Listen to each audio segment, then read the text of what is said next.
সুরটা ঠিক হচ্ছে না। একই সুর আর কতবার বাজাবি বলতো? পুরো মাথাটা ধরিয়ে দিলি। আর্ট বুঝিস না তাই এমন বলছিস। এগুলো আর্ট নয়, এগুলো টর্চার। তমাল, তোকে কিছু বল। প্রচুর করে বলতে চাইছি কিন্তু বলতেই আরে আবার এত কি ভাবছিস? নতুন কোনো কবিতা নাকি? না, তেমন কিছু না, এমনি। চল না একটু ওই দিক থেকে ঘুরে আসি। হ্যাঁ চল, ঠিক বলেছিস, চল চল।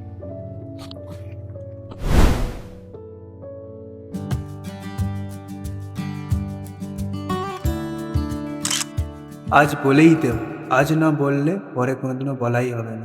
তোর পকেটে ওটা কি রে তোমার? এত সাবধানে লুকোচ্ছিস। এটা এটা কিছু না। আরে তোরা আসবি নাকি? সূর্য তো ডুবে যাচ্ছে। আজ কথাটা বলবো না লুকিয়ে রাখবো?